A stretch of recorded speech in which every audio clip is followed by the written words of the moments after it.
Kalian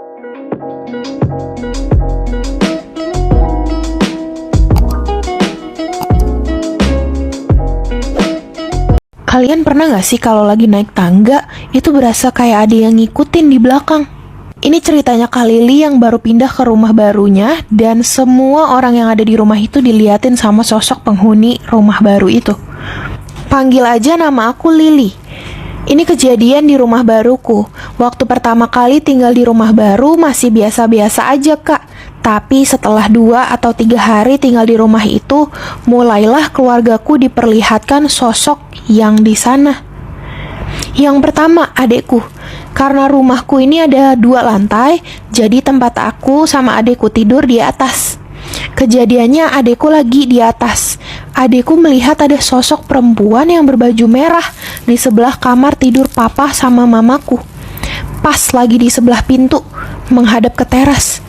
Waktu itu adekku lihat sosok itu berdiri di sana sambil natap adekku. Adekku yang lihat sosok itu langsung cepet-cepet turun ke bawah. Pas ditanya kenapa, dia bilang ada sosok di atas. Tapi aku dan ortuku bilang, mungkin adekku cuma kecapean. Jadi disuruhlah istirahat di lantai bawah. Soalnya di bawah ada kamar lagi. Nah, pas malamnya adekku mau tidur, jadi dia naik ke atas. Tapi dia merasa ada orang yang berlari di belakangnya. Awalnya dia kira itu aku. Tapi pas dihadapkan ke belakang, ternyata gak ada siapa-siapa. Karena saking takutnya, dia langsung masuk ke kamar dan langsung tidur. Besoknya aku tanya adekku, kenapa semalam itu cepet banget tidurnya? Adekku bilang, ada yang ikutin dia sampai ke atas. Pas itu aku makin percaya, di rumah ini ada sosok yang mungkin ingin berkenalan dengan cara yang seperti itu. Setelah itu kejadiannya pun berpindah ke ibuku. Waktu itu aku sama adekku lagi di sekolah, dan keadaan rumah juga gak ada siapa-siapa. Hanya mamaku doang. Waktu mamaku lagi di depan, lagi hitung uang, tiba-tiba mamaku dengar ada suara anak-anak yang manggil mama. Tapi mama gak langsung jawab. Beberapa saat baru jawab. Nah, pas mamaku mau ngejawab, mamaku pikir lagi, kan di rumah gak ada siapa-siapa. Jadi yang teriak tadi siapa? Mamaku gak mau ambil pusing, jadi dia cuma anggap dia lagi salah dengar. Kedua kalinya lagi, mamaku melihat sosok anak kecil yang dilihatkan oleh adekku yang berlarian di atas. Anak kecil itu ikut papaku turun dari atas ke bawah. Pas itu mamaku mikir itu adekku. Pas papaku turun kan langsung ke kamar bawah. Nah, kedua kalinya mamaku melihat sosok anak kecil yang dilihat seperti adekku berlarian di atas. Anak kecil itu ikut papa turun dari atas ke bawah. Pas mamaku pikir itu adekku, papaku turun langsung ke kamar bawah. Nah, gak lama mamaku manggil adekku, "Dek, dek." Tapi gak ada yang jawab. Pas mama cek di kamar, ternyata gak ada adekku, cuma ada papaku doang. Mama cerita itu ke papa. Papa langsung merinding.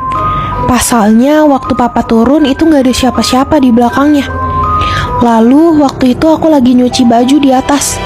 Pas lagi santai-santai nyuci, tiba-tiba dari arah kamar aku ada sosok yang keluar, terus mau ke tempat aku yang lagi nyuci baju. Awalnya aku kira itu mamaku. Pas aku manggil mamaku, gak ada jawaban. Padahal aku yakin banget tadi ada yang jalan ke tempatku. Taunya mamaku lagi gak di rumah. Adekku juga lagi tidur. Jadi yang kulihat itu apa dong? Terus bukan itu aja, Kak. Pas itu hari Senin, hari pertama kali aku masuk sekolah. Aku udah siap-siap.